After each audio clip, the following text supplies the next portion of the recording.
en nuestra primera clase, ya de contenido como tal, pues no. Doctor, ¿Sí? Christopher Álvarez dice que se le fue el internet, si le pudiera dejar entrar. A ver, Christopher Álvarez. Está aceptado el Christopher y la Paula Brito. Y de una vez, el tema que vamos a tratar el día de hoy se refiere a la teoría, ¿sí? A la teoría de los servicios públicos.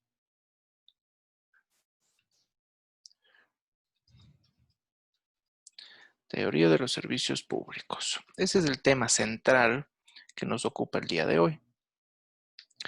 Bajo ese contexto, vamos a ver de que la teoría de los servicios públicos configura uno de los elementos centrales del derecho administrativo, elementos centrales que en alguna medida a nosotros nos permite comprender a cabalidad la real significación de nuestra materia.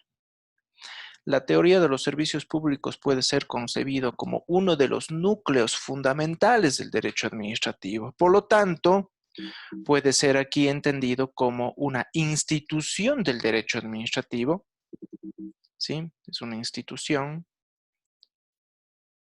del derecho administrativo. Y en cuanto a institución medular, vamos a ver de que va a tener una estrecha colaboración, una estrecha, digámoslo así, eh, anclaje con la Constitución, con los derechos constitucionales. Entonces, va a trabajar directamente con la Constitución y sobre todo con derechos, ¿sí? Con los derechos como la salud, como la educación, ¿sí? Eh, y además con aquellos sectores que nuestra propia Constitución los ha denominado sectores estratégicos. Normalmente la doctrina los considera servicios públicos industriales.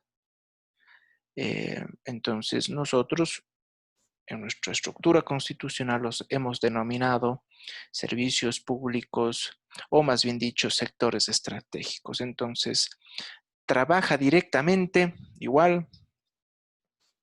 directamente con sectores estratégicos.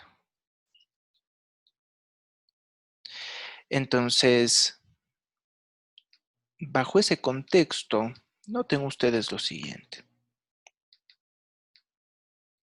¿Sí están viendo el cuadrito? Sí, Sí, doctor. doctor. Sí, Perfecto. doctor. Estratégicos. Entonces, vean ustedes aquí un sector estratégico, es el agua, ¿sí? Es el agua. Y vamos a ver de que nosotros vamos aquí a identificar de que de cada derecho, arroja directamente un servicio público. El Estado, por lo tanto, utiliza los servicios públicos como institución del derecho administrativo para dar atención directa a ciertos derechos constitucionales, pues. Obviamente, tomen en cuenta lo siguiente. Cuando hablamos de derechos, ya vamos a ver, estamos hablando de que el Estado necesita dar atención directa a los mismos. Generar de que estos derechos pueden ser utilizados, pueden ser evidenciados por la ciudadanía, por la colectividad. Si decimos entonces derecho a la salud, derecho a la educación contemplados en la Constitución, el Estado tiene que garantizar de que tras de ellos existe una institucionalidad necesaria que permita desarrollarlos, que permita generar de que el ciudadano puede acceder y beneficiarse de sus derechos. Si decimos entonces derecho a la salud, nosotros, el Estado, necesita institucionalizar una red específica de hospitales, porque los hospitales realizan y prestan un servicio público. De la misma manera la educación, ¿no? Servicio público de educación. Entonces tenemos escuelas públicas, tenemos colegios públicos, universidades públicas.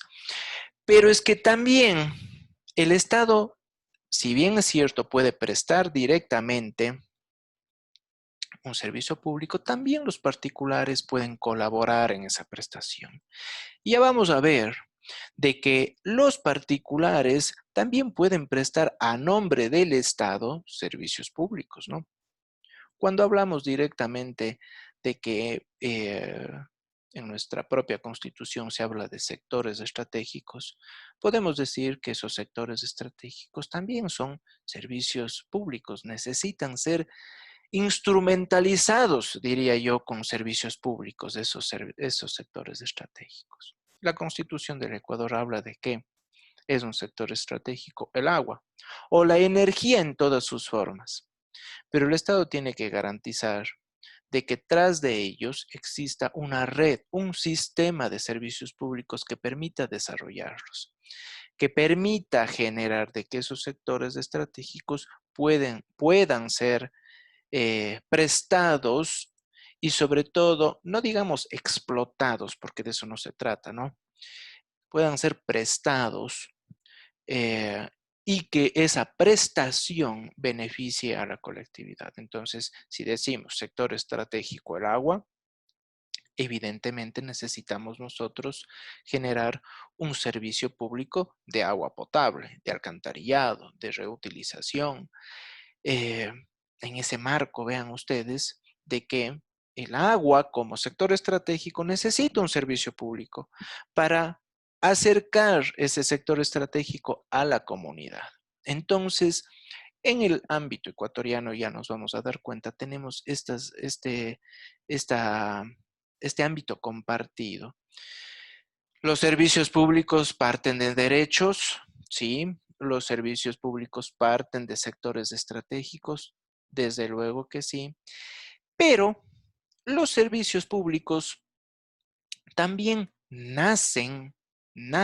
ojo, nacen para dar solución a problemas o necesidades identificadas. ¿Identificadas por quién? Pues por el Estado, pues no. Pongámosle aquí por el Estado. Obviamente, esa identificación, ¿sí? ¿Obedece a qué? A una política pública.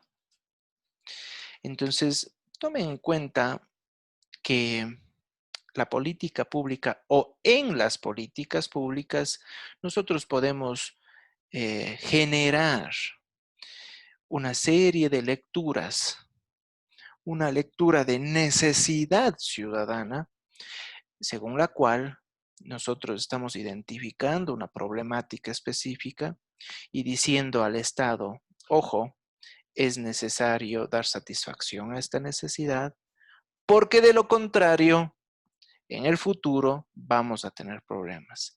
Y la política pública es medida. Les pongo un ejemplo.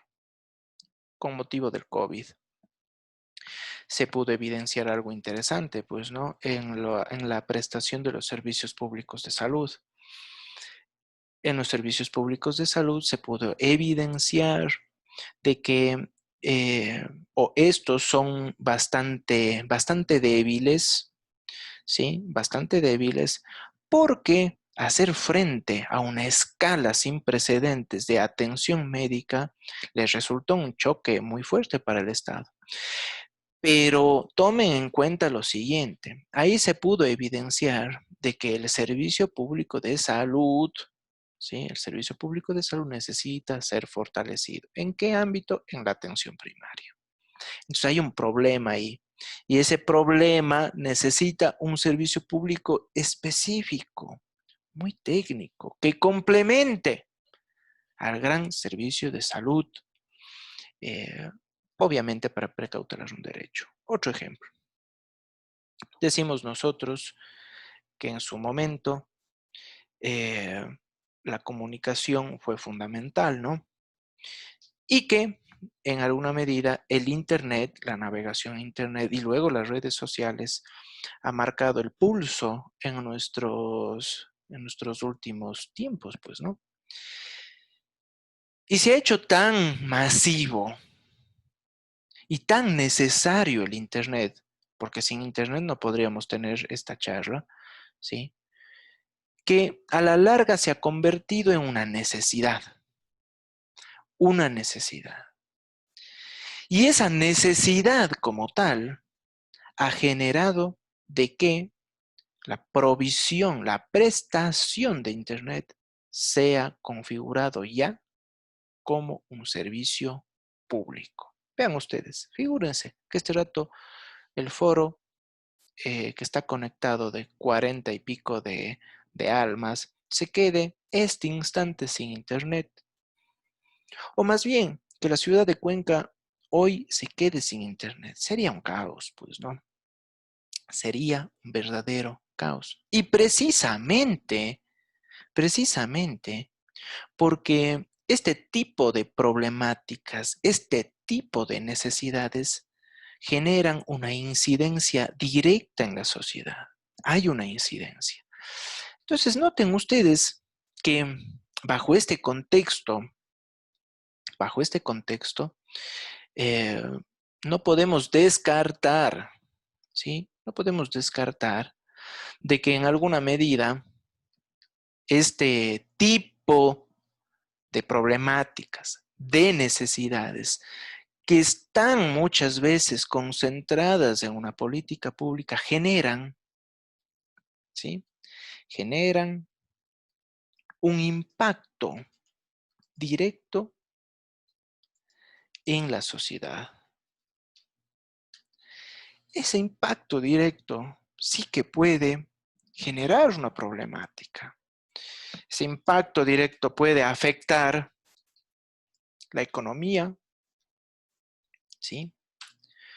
Puede afectar la economía, puede afectar un derecho como a la educación, como al trabajo, ¿sí? Son algunos ámbitos, ¿no? Nos quedamos sin internet este rato, mucha gente está teletrabajando. Eh, entonces, ¿qué tiene que hacer el Estado? El Estado tiene que garantizar la prestación de los servicios públicos. Eso tiene que hacer el Estado. Bajo ese contexto, noten ustedes lo siguiente. Vamos a ver de que en alguna medida la problemática de los servicios públicos es una problemática que está en constante desarrollo. Esta problemática, ¿sí? Una problemática en desarrollo.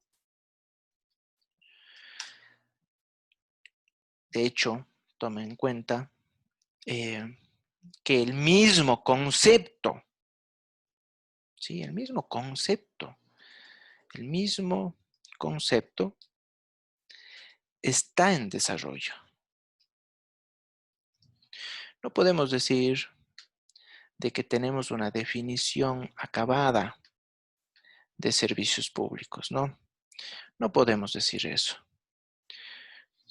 Al contrario, es una noción inacabada que está en constante evolución, porque ya vamos a darnos cuenta que plantear una definición nos resulta muy difícil en la práctica. Se ha intentado y se ha dicho que los servicios públicos son aquellas actividades prestadas directamente por el Estado para dar satisfacción a las necesidades colectivas. Pero ya vamos a ver que esa definición resulta ya incompleta, pues el Estado no es el único y exclusivo ente que puede prestar directamente servicios públicos, porque también pueden colaborar en su prestación los particulares. Efectivamente, el Estado sí participa directamente en su prestación, pero también, sí, pero también los particulares. Los particulares. Tanto es así que nos damos cuenta de que cuando hablamos del derecho a la salud encontramos servicios públicos de salud privados y públicos. Privados, las clínicas privadas. Pero la pregunta es, ¿yo puedo decidir el día de hoy, decir, bueno, voy a fundar una clínica, Clínica Patito, y voy a prestar los servicios públicos de salud y punto? No, cuidado. Pues para hacerlo, el Estado ha generado una estructura normativa de soporte que le va a decir al particular, si tú quieres prestar este servicio público, tienes que cumplir con algunos índices, con algunos factores, y yo te autorizo,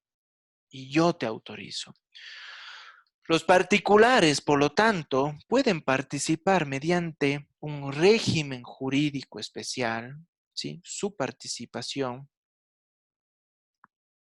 es mediante un régimen jurídico especial que va desde la esfera de la autorización a la concesión.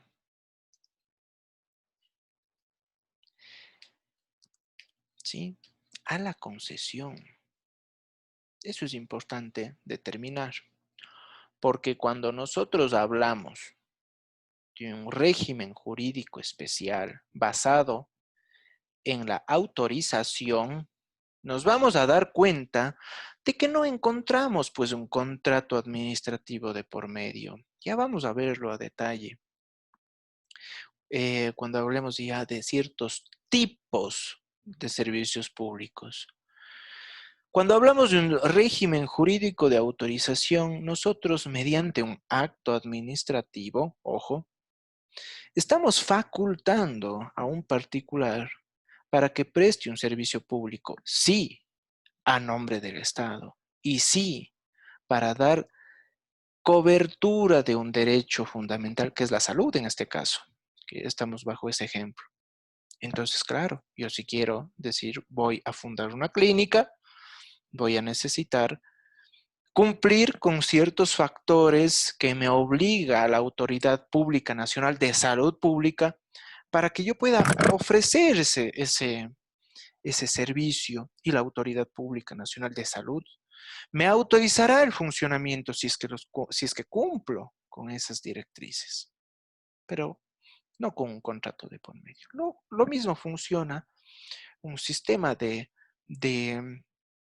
prestación de educación superior, por ejemplo, una universidad privada. Entonces, efectivamente, cualquiera puede abrir pues una universidad si tiene el capital y si tiene, sobre todas las cosas, el soporte del talento humano que pueda generar eso, ¿no? Y obviamente lo puede hacer siempre y cuando cumpla con los factores que dispone la Autoridad Pública Nacional de Educación Superior. Si cumplo, puedo ofrecer mi servicio. Ojo. Bajo ese contexto, tomen en cuenta de que hay un acto administrativo que me otorga la posibilidad de que en alguna medida yo pueda ofrecer un servicio público. Pero también puede ser de que exista un contrato de concesión. Ya veremos a detalle ahí, porque estamos bajo otro ámbito, bajo otra esfera, ¿sí? Una esfera en donde el Estado directamente está relacionando a los sectores estratégicos.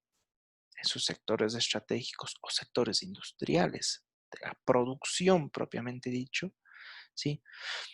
También pueden participar en su prestación eh, los individuos del sector privado, ¿no? Pero por su real magnitud, por su importancia hasta estratégica, por eso son estratégicos, por su incidencia y su impacto directo en la sociedad, en la economía, necesitan un soporte mucho más formal para su prestación. Entonces, efectivamente, nosotros necesitamos un contrato de concesión. Ya vamos a ver de que en ese marco, por ejemplo, yo puedo decir la vialidad. Yo puedo decir, muy bien, vamos a poner una, un establecimiento para el cobro de peaje en la vía Cuenca-Girón Pasaje. Entonces, efectivamente, el sector privado va a ser el que administre esa vía, pues, ¿no? Mediante el cobro de un monto económico, pues, ¿no? De un peaje. Y va a tener una duración. Pero obviamente el sector privado tiene que hacer la mantención de la vía, tendrá que hacer el bacheo, tendrá que colocar la señalización de tránsito, inclusive algunas veces hasta da el servicio de las grúas en el caso de que exista un accidente en la vía que administran ellos, hasta el soporte hasta de ambulancia, pues, ¿no? Pero vean ustedes de que ahí hablamos de un contrato de concesión. A final de cuentas, ¿sí? A final de cuentas, los servicios públicos están constantemente progresando eh, en su desarrollo, en su noción conceptual. Ahora, inclusive podemos hablar de que existe una prestación de servicios públicos, ¿sí? Una prestación de servicios públicos compartida, mixta. Entonces, como es mixto, hace referencia a que el Estado como tal va a tener una prestación compartida, sector público, sector privado, ¿sí? Entonces, vean ustedes, eso es fundamental para entender la materia. Y eso precisamente porque ahora nosotros tenemos una estructura de soporte que en alguna medida le otorga al Estado la posibilidad de dar la estructura del servicio, pero el capital, la inversión la genera el sector privado. Entonces hay una prestación mixta inclusive, mixta hasta comunitaria.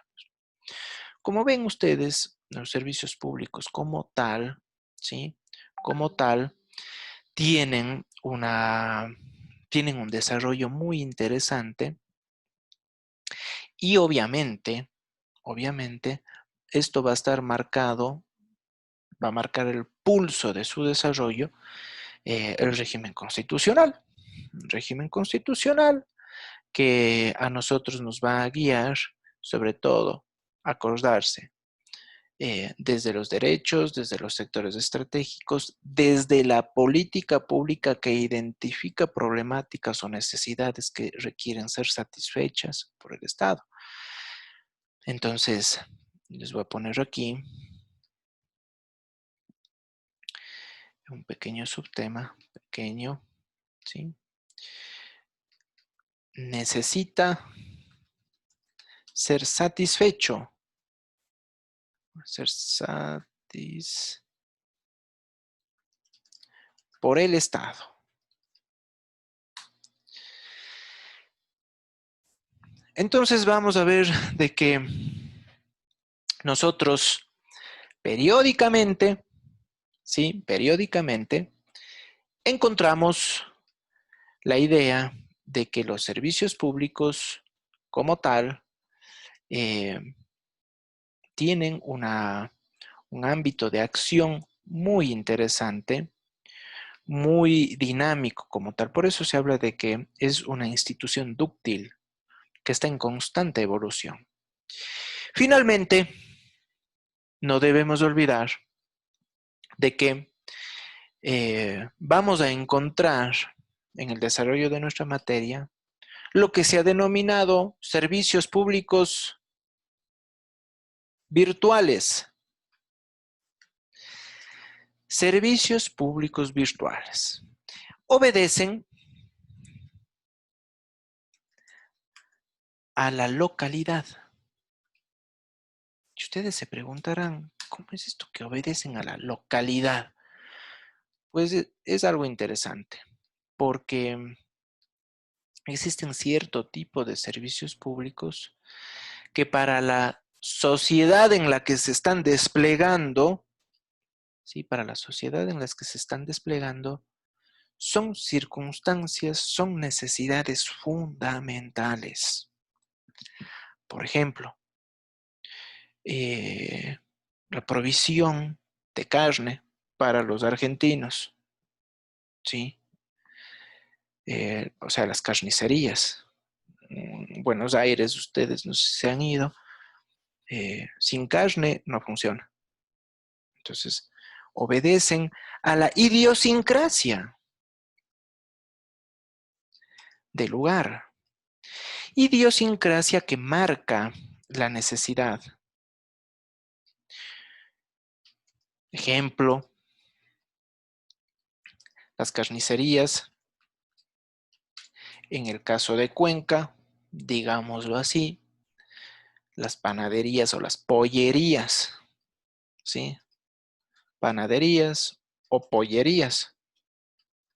Nos gusta comer pollo, bastante pollo.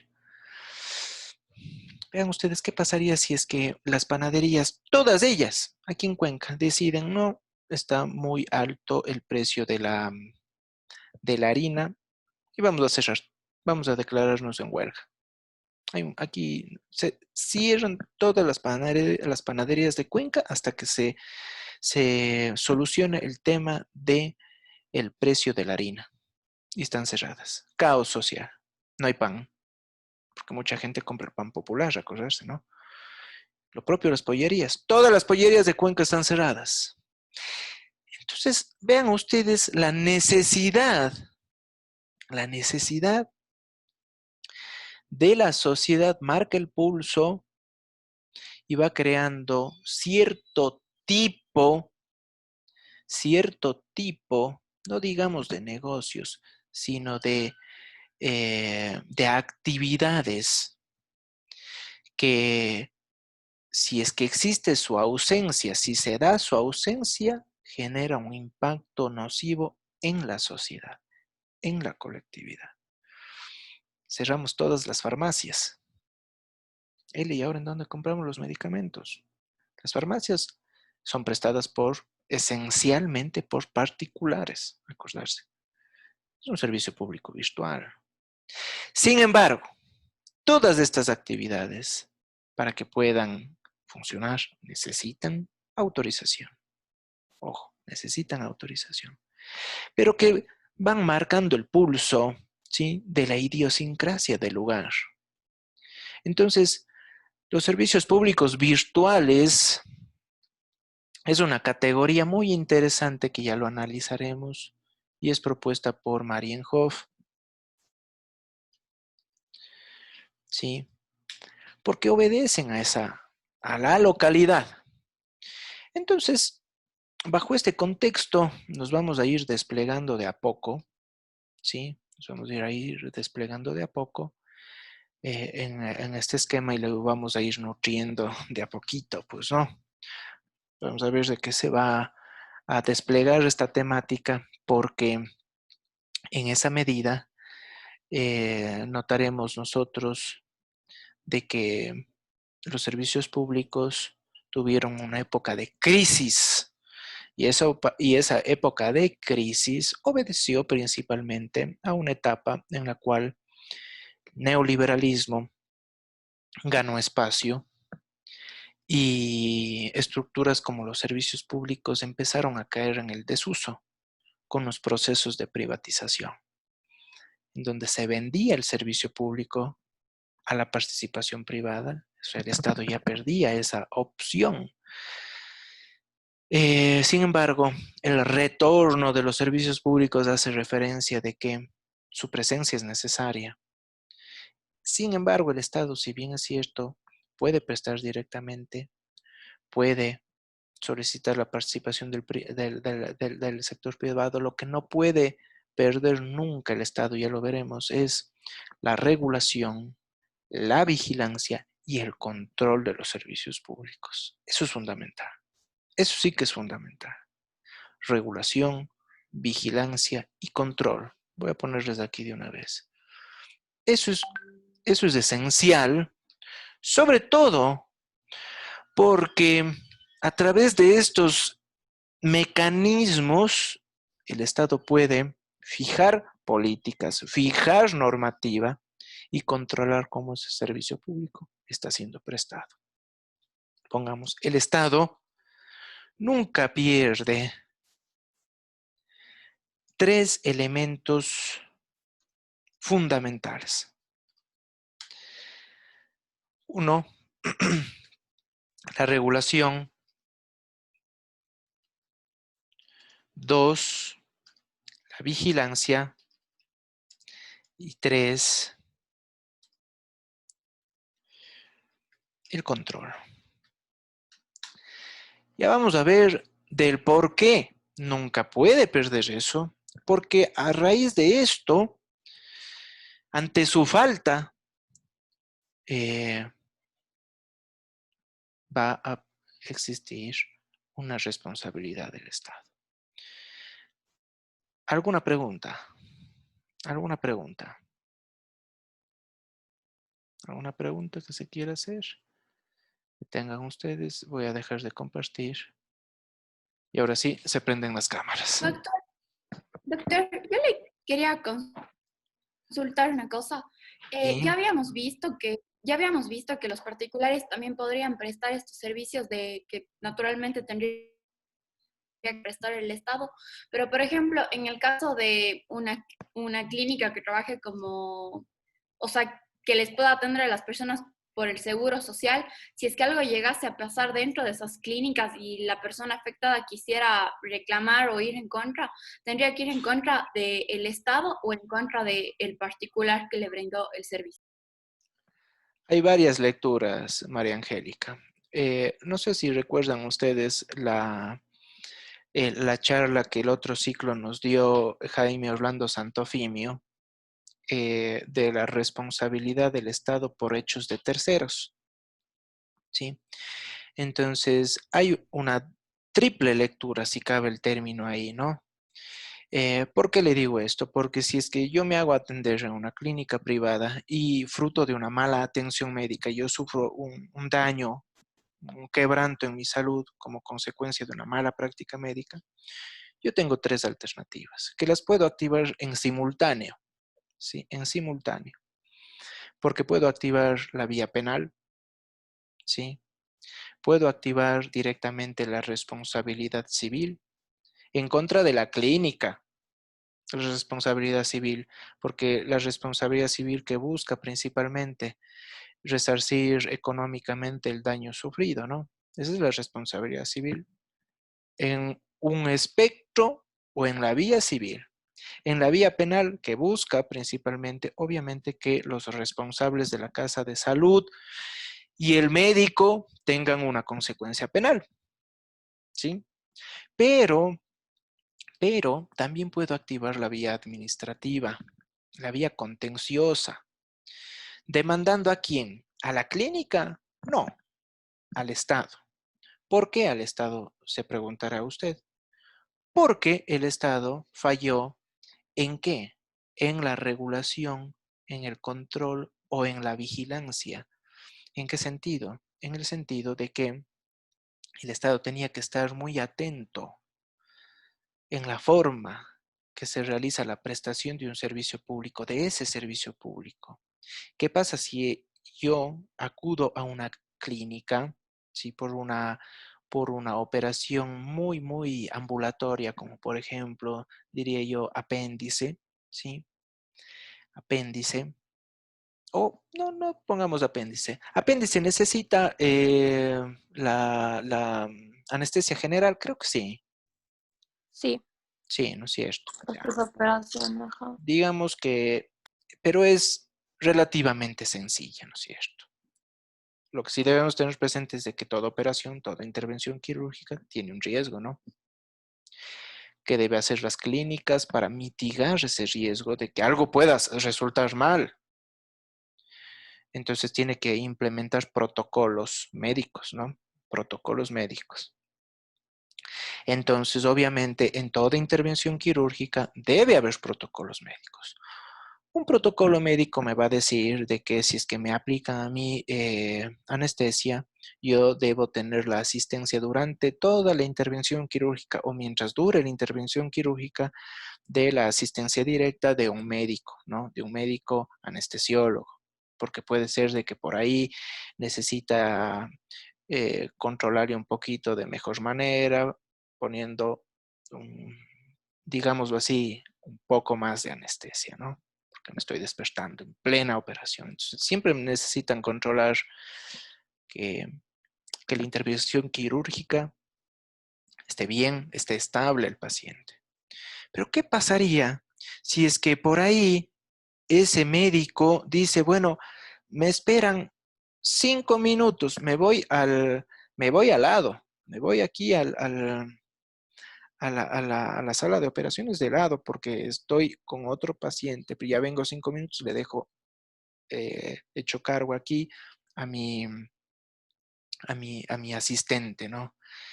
En ese preciso momento en el que me deja a mí, yo empiezo a sufrir una cierta inestabilidad que le impide al médico realizar adecuadamente la operación y el asistente dice, bueno, no pasa nada, le pondré un poquito más. Ese poquito más se le va la mano y me descerebra. Y yo voy a tener lesiones cerebrales de por vida. Entonces, bajo ese contexto, ¿qué pasó en la clínica? ¿Se vulneró qué? Los protocolos médicos. El Estado responde solidariamente por un hecho de terceros, ¿sí? ¿Por qué? Porque la clínica privada está prestando un servicio público ¿a nombre de quién? A nombre del Estado. Pero claro, solidariamente es del Estado, porque el Estado tenía que vigilar de que esas prácticas o esas malas prácticas no se den. Entonces ya veremos ya a continuación cuando hablemos ya de la responsabilidad de esos factores, ¿no? Lo que aquí como moraleja preliminar es, quiero que quede claro, es de que el Estado no pierde nunca los 3 factores claves: la regulación, la vigilancia y el control permanente de la prestación de los servicios públicos. ¿Quién hace esa vigilancia a las clínicas privadas? El Ministerio de Salud Pública, pues. Porque de constatar de que esos protocolos médicos se saltan algunas situaciones que puedan poner en peligro, ya no en riesgo, en peligro al paciente, bueno, pues se adoptan medidas de sanciones administrativas, ¿no? Pero si es que el Estado no cumple con eso, hay una responsabilidad por un hecho de un tercero. Lean ustedes ahí, bueno, ya lo veremos eso en su debido tiempo cuando analicemos responsabilidad, pero hay el caso de la chica que se contagió de SIDA, ¿no? Por la Cruz Roja, ojo, por la Cruz Roja. La Cruz Roja no es público, es una ONG, ojo, es un hecho de un tercero, pero presta un servicio público. ¿Prestación de qué? De insumos genéticos, que en este caso es la sangre. Ha habido sangre contaminada porque no han tenido protocolos médicos para, en ese entonces, para constatar de que la sangre sea de calidad y no sea contaminada. Entonces, figúrense. Ojo con eso, entonces. ¿Estamos? ¿Está claro, María Doctor, una Angélica? pregunta. Sí, Christopher. Usted Doctor, mencionó que muchas las gracias. acciones que se podrían utilizar son penales, civiles o administrativas. ¿No cabría tal vez una acción constitucional, tal vez del tipo de garantía jurisdiccional como una acción de protección, si hay una vulneración clara de un derecho fundamental?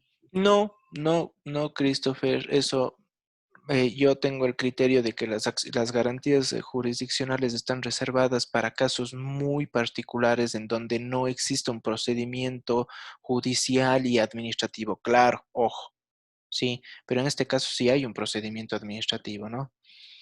En este supuesto, las garantías jurisdiccionales están reservadas para otra especie de supuestos.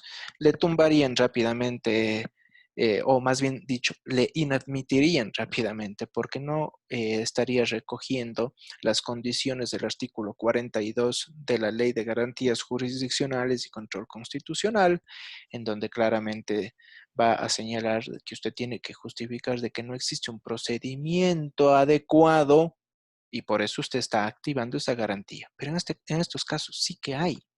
Entonces el juez le va a decir, ¿por qué viene donde mí? Agote los procedimientos que sí tiene. ¿Estamos? Doctor, el Estado no aplicaría el derecho de repetición. Aplicaría, si es que es público, ¿sí? Eh, si es que lo que les acabo de comentar se haya dado en el Vicente Corral Moscoso, por ejemplo, ¿sí? Entonces, en ese contexto, ¿quién es el responsable? Bueno, habrá que determinar cuando ya yo gano, yo particular gano, el Estado luego inicia una acción de repetición. ¿En contra de quién? De los agentes públicos que participaron en esa situación, ¿no? Sin embargo, Alejandra, sin embargo, la acción de repetición es un procedimiento diferente en donde el administrado ya no forma parte, ¿no? ¿Sí? Sin embargo, está todavía en construcción, porque hay, es una figura muy, muy nueva que está todavía ahí en construcción y sobre todo en aplicación por parte del Código Orgánico de Procesos, ¿no? Juan Fernando, última pregunta para ir a la siguiente clase. Ok, doctor. Mi pregunta era sobre las concesiones en general. Si, por ejemplo, como Select, iban a dar a concesión a una empresa privada, primero empezaría a generar la utilidad y el Estado ya no sería como parte de esta. Y segundo, si se demandaría a Select, el Estado tuviera que responder por Select o Select, como ya teniendo esa concesión privada, respondería por sí mismo. Pero tome en cuenta, Juan Fernando, que SELEC es todavía públicos, una empresa pública.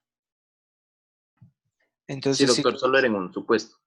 si comete alguna situación SELEC, obviamente usted va a demandar al Estado ecuatoriano, obviamente, al Estado ecuatoriano, pero al Estado ecuatoriano, ¿por qué?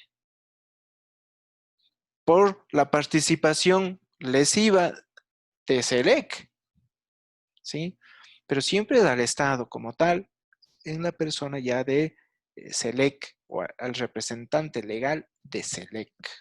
Ojo, en este caso es ya el máximo directivo de SELEC como tal, pues, ¿no? Ya veremos ahí, les voy a poner un caso ya al final de nuestras clases, cuando veamos responsabilidad, un caso de prestación de servicio público eléctrico, en donde ahí por una omisión de una mala prestación de un servicio público eléctrico, un niño resultó quemado por una descarga eléctrica, ¿no? Pero tomen en cuenta lo siguiente, la importancia de los servicios públicos es fundamental porque aquí ya se empieza a ver, ojo, toda la producción y la participación del Estado con su actuación administrativa. Aquí ya existe una plena y absoluta interacción Estado-administrado. Aquí se evidencia eso. Empieza aquí a recoger toda y cada una de las instituciones del derecho administrativo, los servicios públicos, y luego el instrumento jurídico de protección va a ser la responsabilidad del Estado. ¿Sí? Entonces, lo iremos viendo. Bueno, jóvenes, en honor al tiempo, concluiríamos hasta ahí.